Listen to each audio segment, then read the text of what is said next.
everybody, it's Eric Pappenfuss. It's Friday, so it must be a buy day. And Olivia, we are 1 week away from the Harrisburg Book Festival. Are you excited? Yes. Oh, I know I am. Next week on Friday, we'll go live from the Book Festival. We'll show you some exciting scenes of the tent and some of the behind the scenes, but I hope everybody can come to Harrisburg for the Book Festival. We're going to do one last in the collectible room buy days here before the festival. And I thought we'd do something related to games, something that would just be fun. And I picked chess. Do you like chess? Yeah. You do like chess? Okay, good. Well, I figured let's do a buy day on chess because we've had a number of interesting books come into the Scholar related to chess. And chess goes well with books. You know, we have a regular chess club that plays at the Scholar. We've got a lot of interesting books up in our chess section. Do you like to play chess recreationally? I have. Yeah. Okay, all right. Well, do you like reading chess books? Because it's a whole genre. And I thought we could start today with a book that came in by the great 18th century chess master Francois-André Philidor, who was a Frenchman who is notable among other things because he defeated Benjamin Franklin. And if you watch Buy Day, you know I'm a big fan of Benjamin Franklin. And Franklin believed that all you needed to know in life you could learn from the game of chess. In fact, he wrote an essay during the American Revolution called The Morals of Chess. And he believed the great life lessons you could learn have to do with like strategy and circumspection and diplomacy. When he was in France, he played Philidor in chess. He lost, but that was not a surprise to him. And he bought a copy of Philidor's treatise in French on the strategy of chess, which was one of the first great strategy books related to chess, but it also was the first great chess book to be translated into English and then sort of explode internationally. In fact, the first American chess book about strategy was also based upon Philidor, and that was in the early 19th century. So what we have here, Olivia, is a copy of an early British edition. This claims to be a new edition from 1810 that, among other things, includes the analysis of the game of chess by Philidor. What's interesting about this book is, of course, there's a beautiful chessboard, which is a nice frontispiece, but it also is an early book to, among other things, include the laws of chess and to teach people in a popular way how to play the game, but it also reproduced a whole series of games, famous games, and reproduce them in this sort of diagram way. You're going to see this reproduced again and again in 19th and 20th century chess books, teaching people basically the positioning that goes on in one great game after another. What's particularly interesting about Philidor is, and here, by the way, is the Queen's Gambit, which of course is responsible for the modern resurgence in the love of chess, the great Netflix show. But Philidor was famous not for defeating Benjamin Franklin, but for playing chess blindfolded. In fact, I really like this because this is a news account of him in London. This is after he's defeated Franklin. Just at the end of the American Revolution, he goes over, yesterday at the chess club in St. James Street, Mr. Philidor performed one of those wonderful exhibitions for which he is so much celebrated. He played at the same time 3 different games without seeing either of the tables. His opponents were so-and-so and so-and-so. He goes through with astonishing accuracy and often corrects mistakes in those who have the board before them. Mr. Philidor sits with his back to the tables. Some gentlemen present who take part informs him of the moves, and then by his direction, he plays his pieces. Sometimes he would do it blindfolded. Sometimes he just would do it not looking, but he could play game after game after game this way. This was seen as a revolutionary at the time. Now, today, chess masters do this sort of regularly, but at the time, nobody had done it quite like Philidor had done it. So this is a very interesting book. Again, it forms the basis of the first American books on chess as well. And it really sets off an international fervor for chess. But you don't see the invention of chess clubs or international competition until really the middle of the 19th century. And then it sort of comes to a boom around the turn of the century. But it's all thanks largely to Philidor. Now, Philidor was a great musician as well. And there's a combination that often occurs between music and chess. It's said that he learned to play chess because he was often sort of waiting around before shows.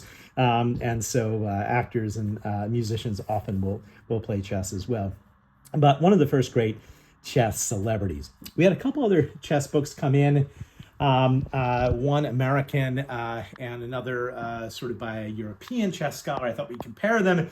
If we move forward in time, well, Philidor sort of represented chess, and Franklin sort of could get behind the sort of moral nature of how he played. By the way, chess for Franklin was not a game for which one would gamble. It is sort of interesting to me that by the 19th century, America became known for its chess swindles. You know what a chess swindle is, Olivia? Well, it's basically classic American bravado. It's basically when you're down and out, you know you're going to lose the game. What do? You sort of bluff your way to victory. And this guy, Frank Marshall, who was chess champion in the United States in 1914, was known for his swindles, not for his great play. He wasn't necessarily the best. He was the best in America, but he wasn't the best international.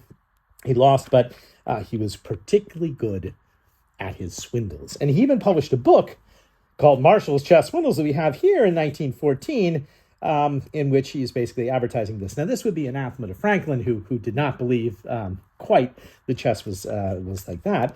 Chess was supposedly the basis of moral virtue, but I like this as well because this is signed by Marshall in 1914 at the sort of height of his powers to somebody who he's just played a fine game of chess with. Isn't that a nice inscription? Not only does it sort of list Marshall's victories, but it also reproduces the chessboard and some of the moves that you saw in the last book that we saw, which is pretty interesting. So again and again and again, and then it talks about the analysis of Marshall's play. The final chess book that I thought I would show you today has to do with the popularity of chess in the sort of middle of the 20th century in America. And this is a very interesting book because it was published by Harcourt and edited by a gentleman who wrote a number of biographies of important chess greats. This is Aaron Nimzowitsch, who was a great chess statistician, is considered a sort of modernist when it comes to chess. You can read throughout the book his basic theories, but one of his theories, unlike Polydor, who believed that the pawn was the soul of the board and the key to everything, the sort of modern chess players were believed you can control the center of the board with other pieces other than pawns, and it's sort of appreciated pawns. But it was interesting, and this is part of a series of books that came out in 1930s in the midst of the Great Depression, when people are looking for inexpensive entertainment. Chess is also a game which you can play relatively inexpensively compared to other types of sports. You could do it, and these are the great names. There's Capablanca and others who were the sort of leading chess proponents. Each of their theories of books. This book, My System, which was his system, was originally published in German. It's here translated in English for the first time.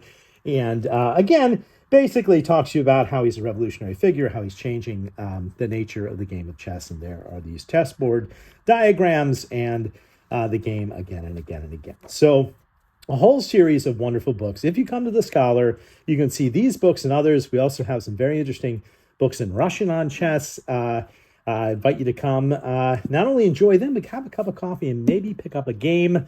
What day is our chess club usually in the Scholar, Olivia? Do you normally see the them? weekends, normally Fridays. Yeah, a couple days. You're liable to get a pickup game if you come by the Scholar. It should be fun. All right. We're going to end with a funny book. Again, we are in October, so I promised you nothing but cat books in honor of Black Cat Appreciation Month. This one is philosophical in nature, Olivia, because not all cat books are just cute and furry. Since chess is really about strategy and philosophy, I figured let's go with this one, which I'm going to give my wife credit for finding. It is, Would You Eat Your Cat? It is philosophical conundrums, about, how far would you go? Would you go that far? No, you would not. No. You're shaking your head. You would not, but maybe others would. Imagine if, just look at that cat. Just look at it staring up at you, asking you those age-old questions. Would you eat your cat? Our funny book of the week. Well, thanks for watching. I hope you watch next Friday live from the Harrisburg Book Festival, and every Friday at noon for more adventures in the world of books.